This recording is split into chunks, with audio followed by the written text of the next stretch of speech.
You know, we all think we know what a pyramid looks like, but what if I told you some of the biggest monuments on Earth have been hidden in plain sight for centuries?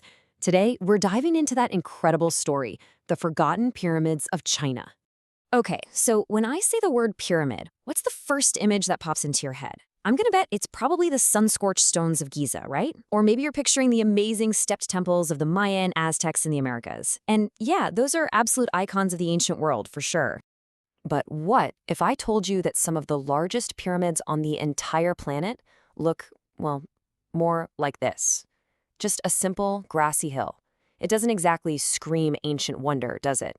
Well, let me tell you, appearances can be seriously deceiving. See, for decades, these structures have been described with these kind of vague terms, funerary mounds or cult hills. But if you really look at them, they're four-sided, they're stepped, they're monumental tombs. So let's just call them what they are. They're pyramids. And to really get a handle on their true scale, we've got to start with the big one, the most famous of them all, the tomb of China's very first emperor, Qin Shi Huang. So this is it. Kind of crazy, right? Today it just looks like a natural mountain, all covered in trees and grass. But this was built over 2,200 years ago. It's the final resting place of the man who unified China, kicked off the Great Wall Project, and you've definitely heard of this, was buried with that incredible army of terracotta warriors.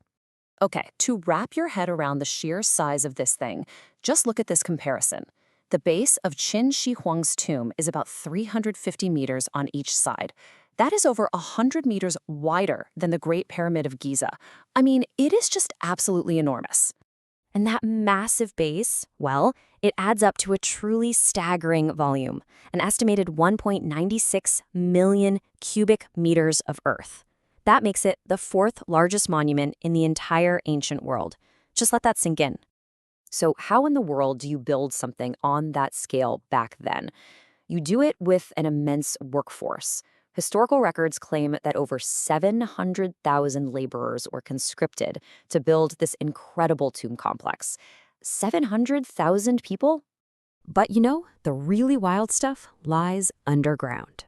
The tomb itself has never actually been excavated. Part of that is about preservation, but another big reason is, well, the legends. A historian named Sima Qian, writing just a century after the emperor's death, described this underground palace with rivers of flowing mercury, a map of the heavens on the ceiling, and, get this, deadly automatic crossbows set up as booby traps to guard it for all time. But here's the thing, the first emperor's tomb isn't a one-off, not at all. It's actually the centerpiece of this vast landscape of death, an entire necropolis filled with these pyramids. Just take a look at this map. This is the area around modern-day Xi'an, and it really shows you the true extent of this phenomenon. All along the Wei River, archaeologists have found dozens of these pyramidal tombs. Most of them belong to the emperors of the Han Dynasty, who came after Qin Shi Huang. It's basically China's own Valley of the Kings. And what's cool is they all share a very distinct architectural style. They're typically truncated, so flat-topped pyramids. They have stepped terraces, square bases, and usually stand about 20 to 30 meters high.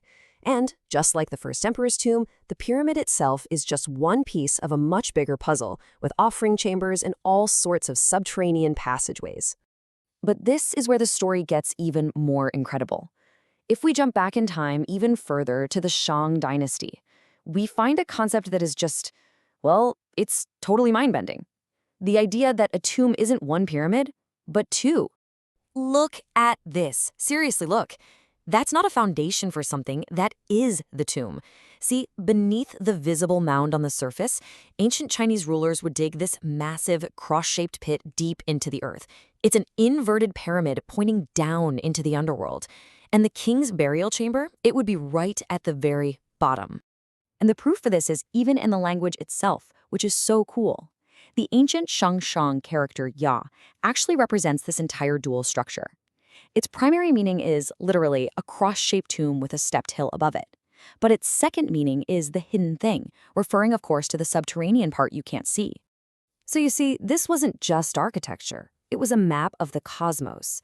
The visible pyramid on top represented the mountain, the world of the living. The hidden inverted pyramid below represented the cave, the underworld, and together they created a complete universe for the soul to navigate in the afterlife. It's just incredible. And this idea taps into a symbolic language that you can find all over the world. As the philosopher René Guénon pointed out, the upward-pointing triangle of the mountain and the downward-pointing triangle of the cave, these are ancient, complementary symbols for the celestial and subterranean worlds, and they pop up in so many different cultures. So, when you take all of this in, the unbelievable scale, the sheer number of these things, and this profound symbolism, it really leaves us with some huge questions about our shared human history. I mean, why do we see these monumental, pyramid-like structures emerge in Egypt, Mesopotamia, the Americas, and here in China?